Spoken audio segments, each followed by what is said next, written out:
Hello, bonjour, and welcome to glorious sunny France for round 8 of the 2018 FIA World Rallycross Championship. We are in Loillac, and look, le soleil brille, le ciel est bleu, the sun shining, and sky is blue.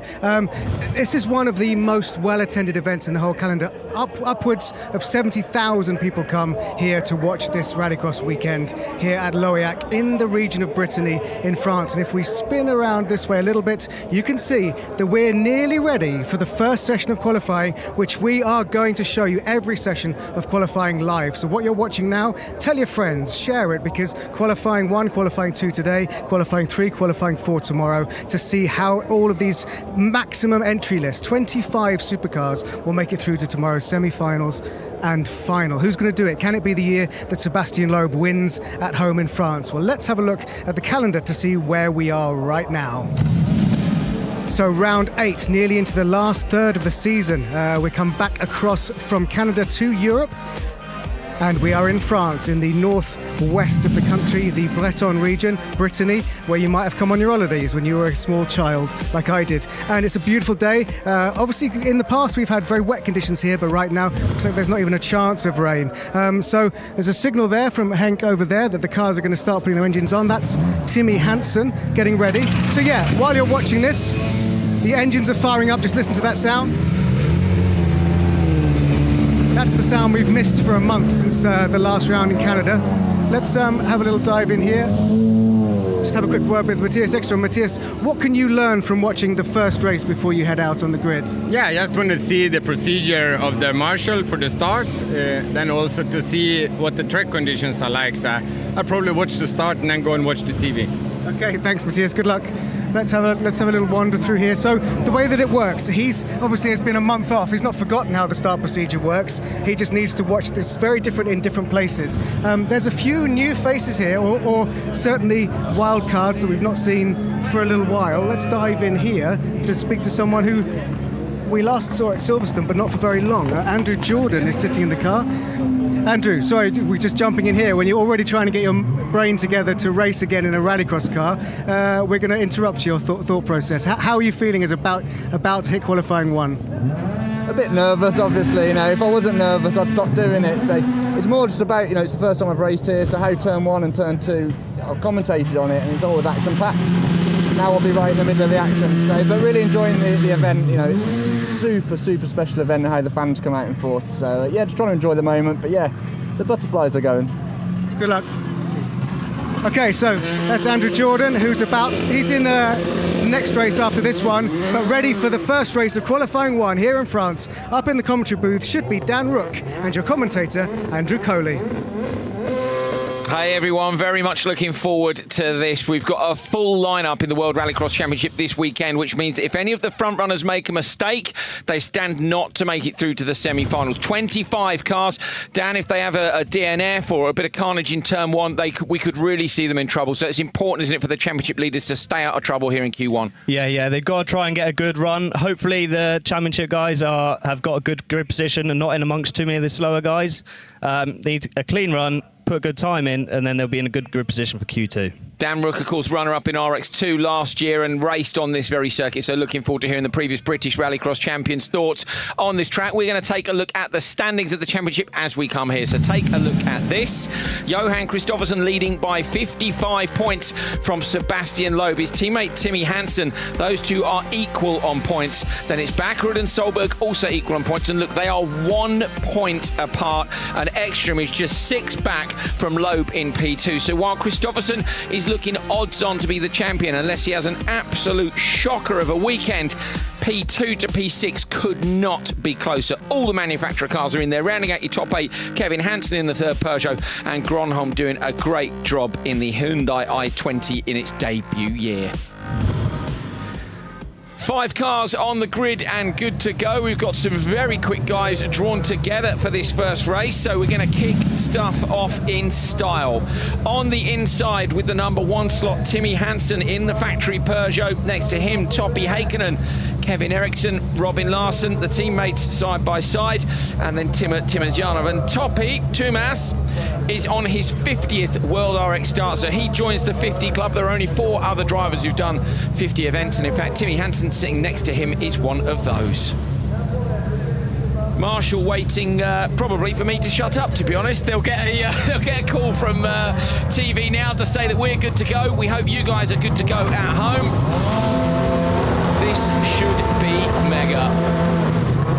Oh, so Hansen looked like he didn't get away well, but in fact Heikkinen then drops back, so Hansen's got room to move across. Timazyanov around the outside on the log stops and on the limiter. Don't think he can get up the inside. One of the 2 MSC cars has managed to get through. So it is Hansen leading from Eriksson. Timazyanov then is just in front of Larsson. Oh, and in the door, in the background, there was heavy contact between, I think it was Heikkinen and Larsson, was it? Heavy contact, Dan. Yeah, so you can see Larsson there with damage to his front wing. You know, that's not what they want coming out of Q1. You know, they want to try and get a clean run, and he was trying to just get that advantage over, I think it was Topi had contact with, and it's dropped him back now. You can see away from the pack.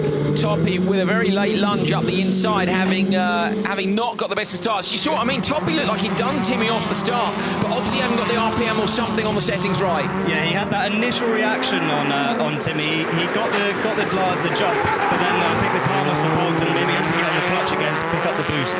So he went backwards. Left-hand side of your screen at the top, you guys are familiar with this. Hopefully you might have a few new viewers as well. So the little tick means they have done the Joker lap. The Joker lap is an alternative lap, which is longer than the standard lap, and that is how the tactics work in Rallycross. You have a spotter up in the tower who helps you with it. Sometimes you make the decision yourself, depending on what's happened in turn 1, 2 and 3.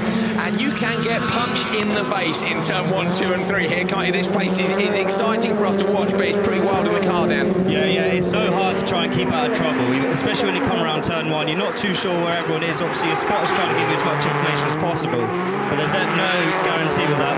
It's hard to look in the mirrors of these things. You know, you can see these cars are small wing mirrors. As we see, Heikkinen's going for the Joker now. He's trying to cover off, I'd imagine he's covering off Larsson there, because not quite got Timazyanov. It's going to be close on the merge. Larsson's going to get him on the inside. Larsson gets him on the inside, takes a place back. Heikkinen up the inside, him bit of contact again. Larsson's on the right. He's going to have to flick the car back the other way. Heikkinen up the inside again. Contact between these guys about 4 times so far in this one.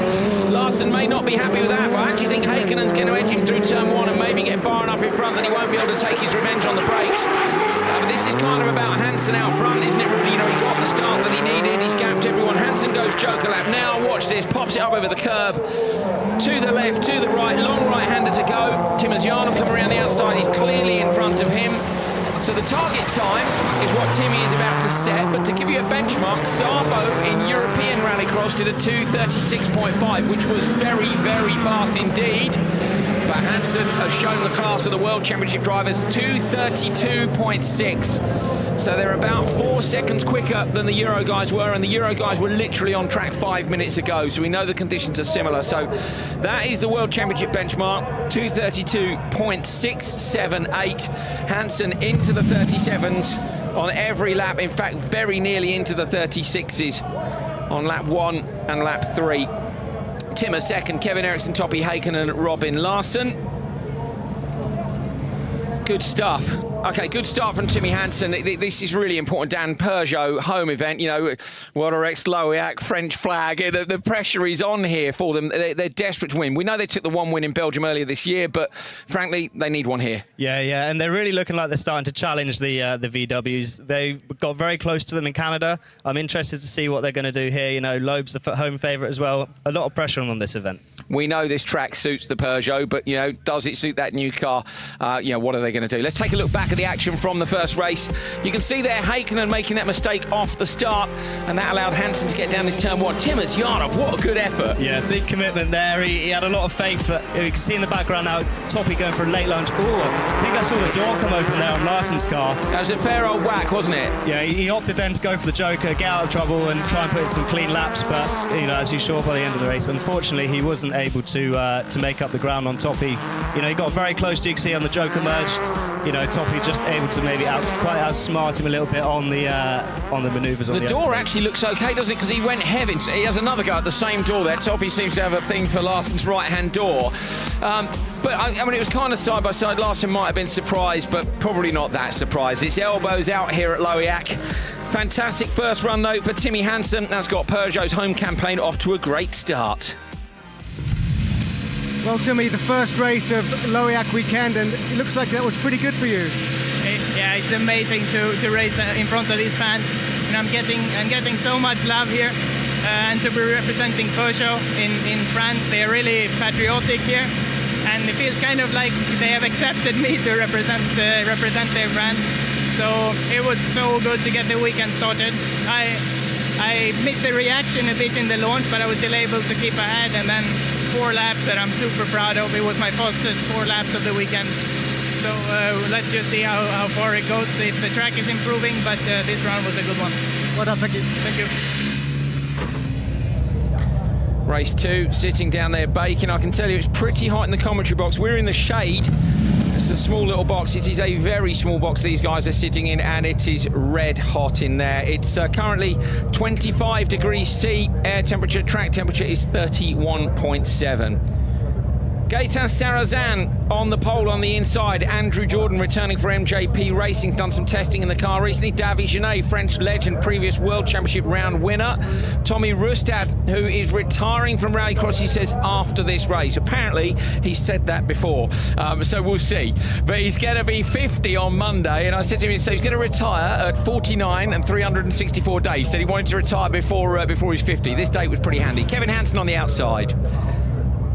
So, in terms of grid slots here, we'll have a chat with Dan Rook in a minute about what is preferable.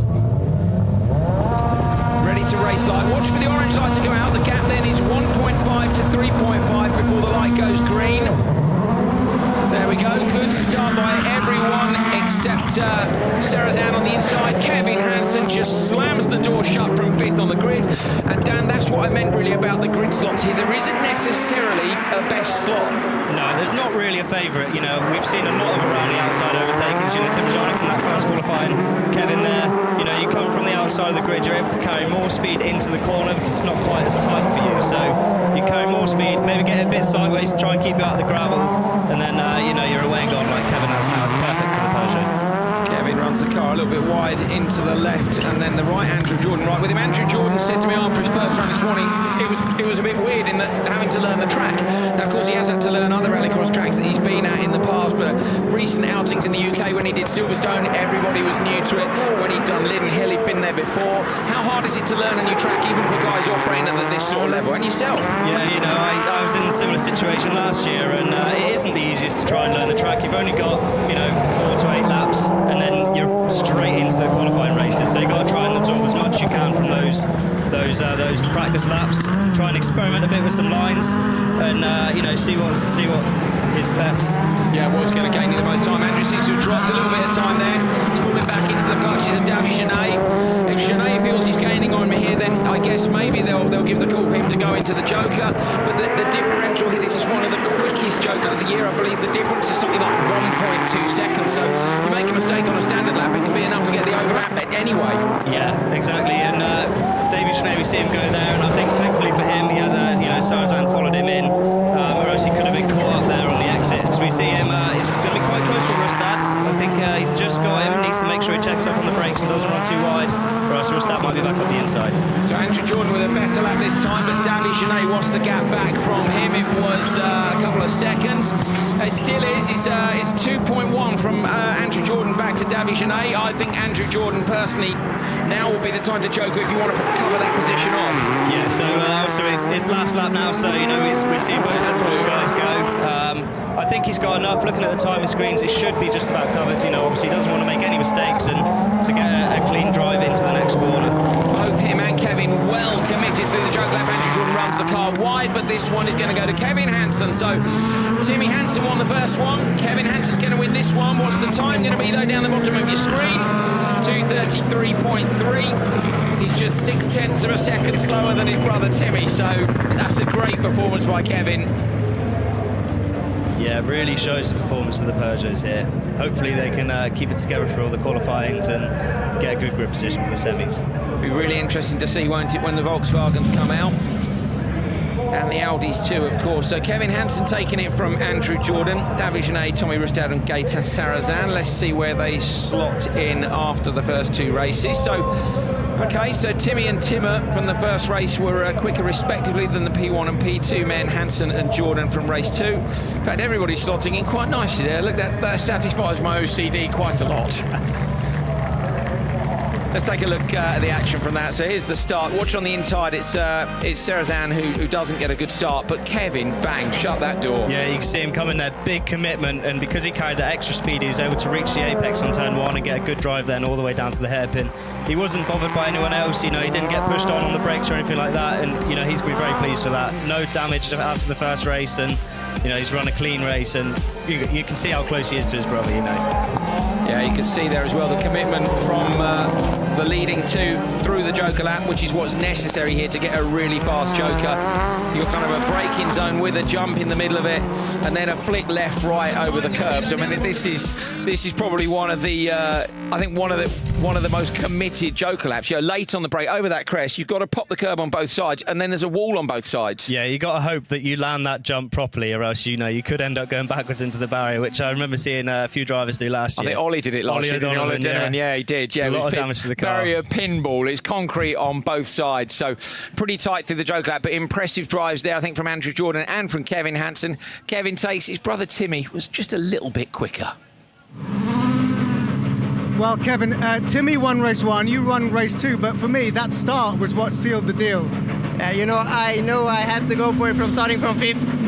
We have no option to be second here in Loyac, so I knew I have the possibility to do a great start with this car, and I did it, and I just sent it into turn 1. Kevin ran the outside again, so. And then I had a really nice run. I was struggling a bit to practice, to be honest, but now more and more we're finding our way back, and nice to be P2 so far. Well done, thank you. Thank you. Another 5 cars on the grid, and another French man racing at home with, of course, his French-based team. Guerlain Chicherit is P2 on the grid for this one. We have an on-board with him, as you can see, in the GCK machine, taking a few deep breaths, setting himself into that quite claustrophobic position with the catch nets either side. New teammate this weekend, of course, in Liam Doran, who has been setting the timesheets on fire.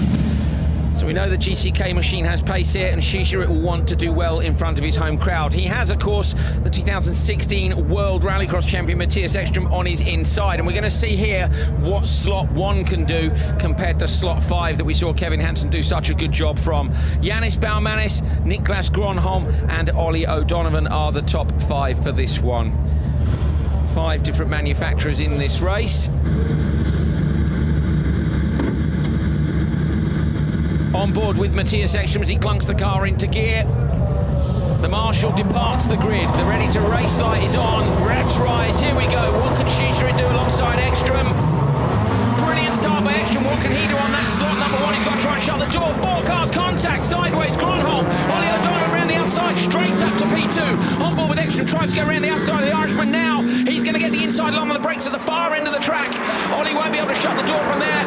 And up the inside, Baumanis having a look as well. Baumanis is now alongside Ollie as well. And Chicherit very wisely goes Joker. Yeah, he was just getting out of the way of all the trouble in front of him, and he's going to get himself some clear air now where he can really try and put down some lap times. Ollie O'Donovan a little bit unlucky there. Great start. We know he's good at that from his previous outings in Euro and British Rallycross as well.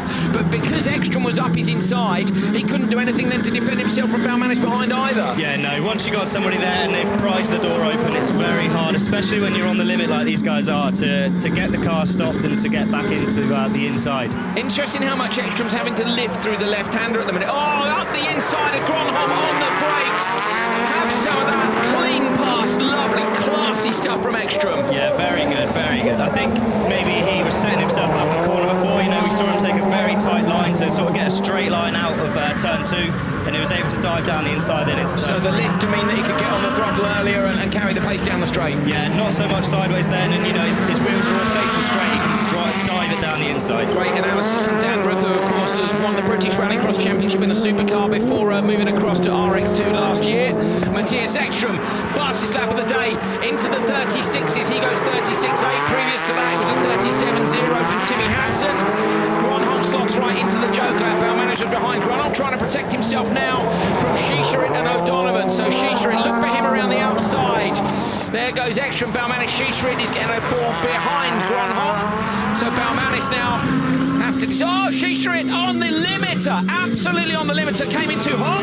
Yeah, just a bit too hot. You know, there's a bit of dirty stuff on the outside of that corner on the brakes, and once you get like that, you can only hope that full throttle and full lock just push you out of it. Oh, wow, okay, another fastest lap of the day. He's smashing them in.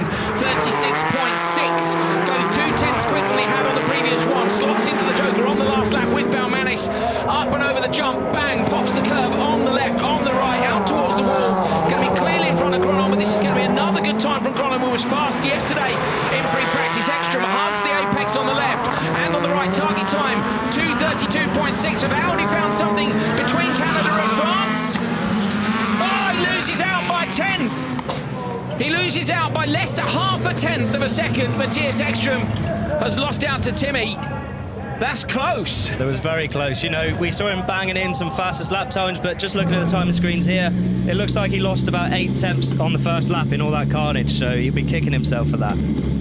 Difference between his best lap and his joker lap, look, was only 1.1 seconds, so it's such a fast joker here. It's super fast. Ekström with a big push. He made that pass too, so he's made a pass, as you say. Matt had to make a physical pass, didn't have the greatest start, and still 2:32.7. So Audi are looking dangerous. Niklas Gronholm goes P2, Yannis Balmanis, Gulan Shisharit and Ollie O'Donovan. Ekström slots in. It is a Swedish 1-2-3 at the minute, and there is what? Not very much in it in between them. It is super close at the front. We knew we were expecting Peugeot to be quick here. Audi, I think it's fair to say, just haven't quite had that edge that you need to win at this level, but you know, it's looking good here. Yeah, they've obviously gone home and done a bit of homework. You know, I know they were testing in Latvia at the mid-season test. Maybe they found something there they couldn't quite optimise on in Canada, and they've come here with maybe an update or something, and they're showing some pace. Loec's quite similar to Latvia, isn't it, in terms of the grip levels there? So great job by Audi. You know, they've managed to get there. It was the tiniest of margins by which Ekström missed out. Going to be a cracking fight. Well, Matthias, that's the first on-track overtake of the weekend. The pace of this car looked really good. Yeah, I think we were quite okay on the track, but fortunately we had a bad start and was bogging a bit, so it was a clean run after the bad start with a great overtake, but still you lose 400, so it's a rallycross. If you're not perfect, it's difficult. Okay, good luck later, thank you. Thank you. Ekström, ever the perfectionist. This one, race 3. Didn't get the start that he wanted, but managed to elbow his way past Ollie O'Donovan on the way down to the first corner. Balmanis went through with him. There's another look at turn 1, and here, look, Ollie looked like he was clearly in front, but Ekström on the gas all the way around the outside. Yeah, he just carried that extra momentum from not having to turn quite as tight to make the apex, and you know, once you got a nose there, it's hard to defend. So he was, I think, held up not significantly, but enough there by Gronholm, both through the last corner and on the run through turn 1 and turn 2. So I think. I think, yeah, basically, that was a cracking drive from Ekström, and without being held up, he would have gone the fastest time, I think. Yeah, I think we're on to see some impressive times from Audis this weekend. It'll be interesting to see what Bakarud can do. Yeah, certainly.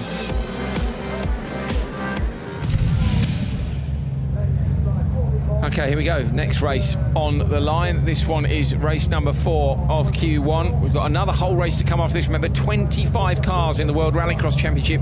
You cannot afford to have a problem, particularly when you have a massive championship lead like the man with the number 1 on the car, hoping to retain that and become the second double World Rallycross champion, of course, after his teammate Peter Solberg had done that in 14 and 15. Johan Kristoffersson miles in front, but turn 1 here can be dangerous. Gregoire de Moustier next to him, Oliver Bennett in the middle of the grid. Emmanuel Ann and then Liam Doran on the outside. Liam is here in the McGann at the minute. I think it's a one-off drive, but the British Bomb is back after 2 years out of the FIA World Rallycross Championship. He has been pretty consistently in the top 6 on the timesheets, which means mixing it with the factory cars in that GCK Pro Drive McGann. Oh, he's creeping, but somehow he held it and he still gets a great start. Liam Doran with a mega start on the outside, going to try and shut the door on Christopherson. Whole shot, Liam Doran has some of eight in the gravel trap on the outside, tries to put it back in across the curves. Christopherson will be all over it. Christopherson in the side. Doran's going to give it to him down the hairpin and down the inside though.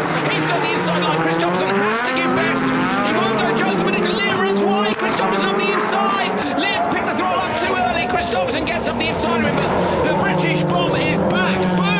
Fantastic start by Liam there. You know, we've seen him do it in the past. He's gone from the outside of the grid here and tried to sweep across the front, and to try and do that to Christopherson. Brilliant! It worked well, yeah. He nearly went into the gravel trap and he just collected it. Good to see Christopherson racing hard as well, because he could just back out of everything now, leading the championship by what he does, but instead he's gone for it. Him and Liam absolutely door to door, all the way down to here, down to turn 3, and then Liam just really wanted it a bit too early on the throttle, maybe. Yeah, maybe he obviously had to defend from Johan hard into the hairpin, and that adrenaline's pumping. He may have just been a bit too eager to pick up on the throttle, and it just pushed him out wide. I went and saw Pat earlier, his dad, of course, Pat Duran, who over the years, legendary rallycross driver back in the days of his RS200, and he was saying Liam have been trying lots of different stuff on different laps to try and see what works with the car. We know he's been testing and they're trying to dial the settings in. The GCK team as well, they managed to get those cars off the boat back from Canada in Southampton. They went and spoke to Woodland Group, who do the logistics, as we see Christopherson goes fastest lap of the day. Woodland Group said, yeah, we can get the cars off for you early. So they then took them up, they've rebuilt them, this is in a week, rebuilt the cars, gone start line testing on an airfield in the UK, come out here, done 2 days testing, and now they're doing this brand new car for Shishirit, and so good to see Liam back. Yeah, it's great to have him out there. You know, he's been missing from the grid, and I know a lot of fans have been missing him as well. You know, you see comments on Facebook when he was announced his return. You know, a lot of people were pleased to see him back out there, and you know, he's putting in a good show so far. Bennett is having a fight with Emmanuel Ann. Bennett, I think, has benefited from some runs in both ARX and BRX. He was in British Rallycross last weekend in his old car. He's been across in America's Rallycross. Fastest lap of the day, Johan Christopherson quietly going about smashing his business as always. 36.3. Liam Doran's only 6/10 off the back of that. Both these guys heading through target time 2:32.6 with 2 fastest laps of the day. What's the world champion going to do? Is he going to claim that early TQ? We've got one more race to go. He is over the line. 2:31.1. Thank you very much, Audi and Peugeot. You can have a fight. I'm 1.5 seconds clear. Brilliant job by the world champion. Liam Doran on a 2:34.1. He's going to slot himself in ahead of Gronholm, but behind the Hansons and Ekstrom. So good start. I'd say a couple of little mistakes from Liam in that. So I don't think we've seen the ultimate pace of the GCK car, but I think we are going to see the ultimate pace of it, because he's wringing his neck here. The lap times are good. We'll have a look in a moment. Have a look at this. Christopherson at 2:31.1. Liam Doran 2:34.1. So 3 seconds off, but we saw a couple of little moments there. Debustier Ann and Oliver Bennett. Take a look where they slot in. Liam up in 5th place on his first run in that car. Great stuff. Johan Christopherson. It's a Swedish 1, 2, 3, 4. Volkswagen, Peugeot, Audi, Peugeot, GCK, Hyundai, Ford. We got it all on the grid here in the World Rallycross Championship, and we've got one more race still to go. This was the second to last race, race 4 of Q1. Liam Doran around the outside on Christopherson, but this fight went on, Dan. Yeah, we see him get a bit wide there in turn 1. He managed to just keep it together, and you see now he's defensive on Christopherson. He's trying to keep it hooked up on the inside. I think maybe running a tighter line on the way into the corner meant he run wide on the outside. Christopherson got the undercut on him. Classic circuit racing move, you know. Managed to get the job done, and it didn't hold him up too much. Bennett seemed to have a few problems in this one. We've seen slightly quicker pace from Ollie before, so I must admit we didn't see quite what was going on because we were busy concentrating on the lead 2. He's just a machine, isn't he? Christopherson is just a machine, but there are people still to come who could challenge him. Lowe, Backerud and Solberg are up in the next one. Can any of them dislodge Christopherson from the top spot in Q1? Fantastic drive by the world champion. Let's go and have a catch-up with Neil. So, quickest so far and fastest lap of the day, lap after lap, even with a battle with Liam Dorn, which you seem to enjoy. Yeah, nice to have him back, to be honest. I mean, FIA World Rallycross put out the round the outside from Liam years back, and he did exactly the same today, so I was expecting it. But yeah, then we had a nice fight, and I have to say the car worked very, very well. We have done some improvements to this weekend for a high grip track. So, but it looks like the Peugeot is also very quick. We will see in the last round, but I'm feeling very comfortable and very nice to have some fighting as well. Keep it up later, thank you. Thank you. I love the fact he still likes it. Still, like, he just wants a scrap. He loves being number one. I'm sure he loves leading the championship. Here's a man that the crowd would love to see in a full-on tear-up with the Volkswagen this weekend. Number 9 on the car, the 9-time World Rally champion, twice a winner now in the World Rallycross Championship. Let's not forget, Sebastian Loeb is the only person other than Johan Kristoffersen to have won a round of this series this year. Can he get the job done here in front of 70,000 French fans? If he does, they're going to go absolutely bonkers. On the outside, Hervé Napic-Lemonnier, who loaned Sebastian Loeb a car here several years ago to come and have a crack at Rallycross. Might even have been European Rallycross. I think it was far enough back for that. Sebastian Loeb next to him, Bakkerud for Audi in the middle of the grid.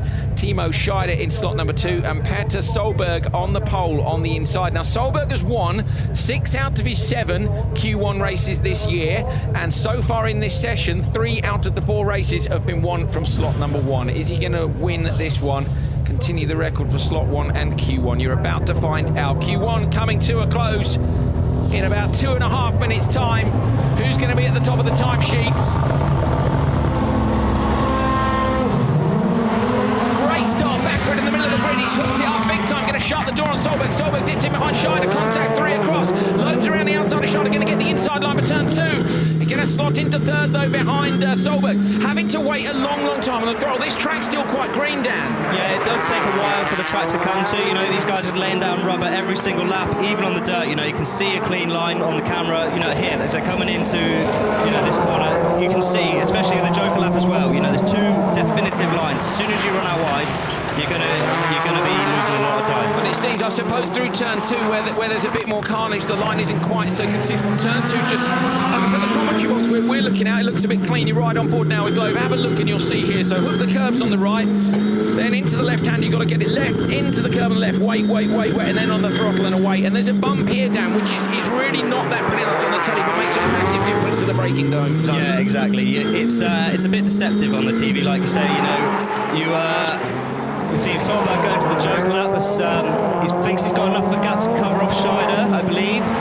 Oh, look at that. He's always so close, isn't it? You know, slots from 2nd into 3rd immediately. But yeah, sorry, you were talking about the braking time before Solberg really interrupted you. How dare he? Yeah. So yeah, it's a bit deceptive when you're coming down into that corner. You know, you've got a bit of a rise, but then you've got to remember you've got the downhill then coming into the corner. So I think we're probably going to see, yeah, as you can see, the cars go light and then they come back down as a small bump. And then, again, you don't quite see it on the TV, but that corner's a bit cambered as you go into the apex. So we see Bakkerud now going into the Joker to try and cover off Solberg. He's been helped out here by Loeb, but this one's going to be close. Bakkerud on the inside, looking to get in between Loeb and Solberg, and he does. Solberg slots in behind him, so good tactics by Bakkerud's team to stick him into the Joker lap when they did in the Peugeot. He's not looking quite fast enough on this run, certainly, so Loeb is hanging on. We think the difference is about 1.1 seconds, or it was for Ekstrom. Target time 2:31.1. This is the final lap. And when Loeb Jokers, I mean, he could, in theory, come out alongside Solberg, but I think he dropped to P3. Yeah, this wasn't what Loeb wanted for this first race. You know, Bakkerud and Solberg have come out the Joker lap right behind him. He's trying to keep it nice and tidy, very committed through there. You know, just nearly touching the barriers on the inside. And yeah, like we see, just slots in behind Solberg. You know, it's still going to be a good time for these guys. There's not too much fighting going on. Bakkerud through the long right hand at 2:31.1 is the target. I don't think they're going to get it. 2:31.9 from Bakkerud. So Bakkerud is going to go into P2 in the session. But the winner of Q1 in France is the world champion, Johan Kristoffersen, laying down an impressive marker. 2:31.1 compared to Bakkerud's 2:31.9. I'm more interested in some ways. Well, he also is interested in Ekstrom, I suppose, with a 2:32.7 after we know he had a couple of little holds up. So the Audis are looking strong. Peugeot not looking quite as strong as we thought after a brilliant performance in Canada. I think coming here to Lowiak, a track which we know has suited the 208, has not necessarily performed in the way they thought it would. There are the crowd, that grandstand. We're in the white building in the background, up above these guys. Listen to the applause. This is a special place. Yeah, it's absolutely packed. We're looking at the commentary position, and I can't see a gap against the fence where there isn't a spectator. No, it's brilliant. Andreas Bakkerud takes race 5 of Q1 from Petter Solberg and Norway 1-2. Sebastian Loeb, Timo Scheider and Hervé Napik-Le Monnier.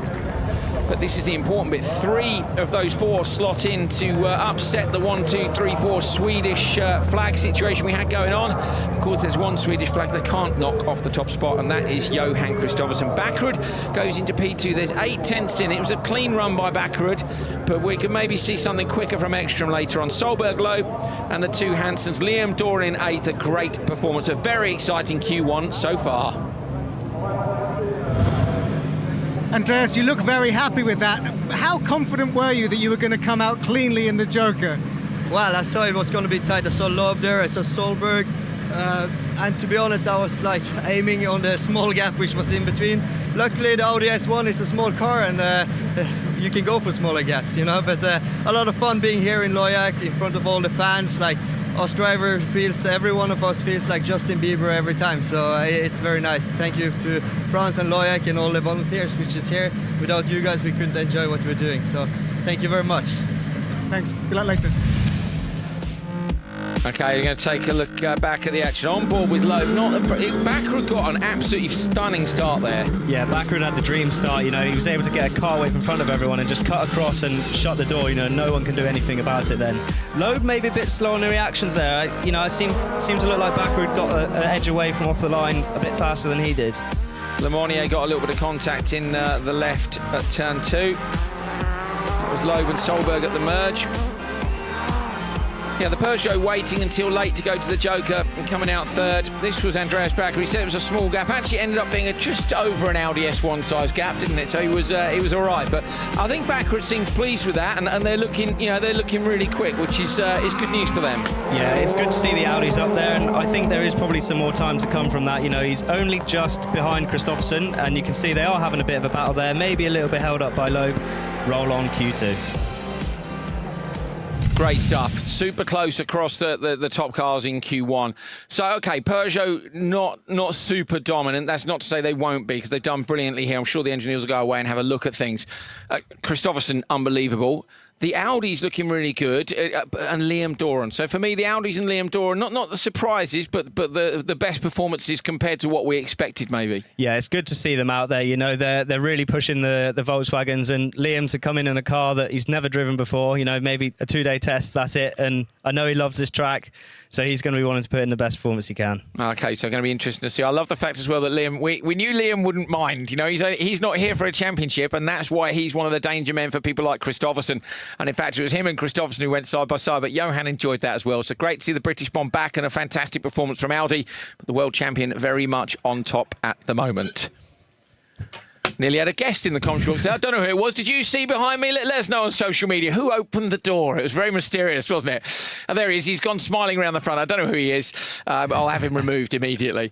Right, let's have a look at the standings then after Q1. Johan Kristoffersson leading, having won that session from Bakkerud, Solberg, Sebastian Loeb, Timmy Hansen, Ekstrom, Kevin Hansen, Liam Doran up there 8th in the GCK machine. And that's the first of the non-factory cars. He's ahead then of Gronholm, Baumanis, Timosyanov, Andrew Jordan just inside the top 12.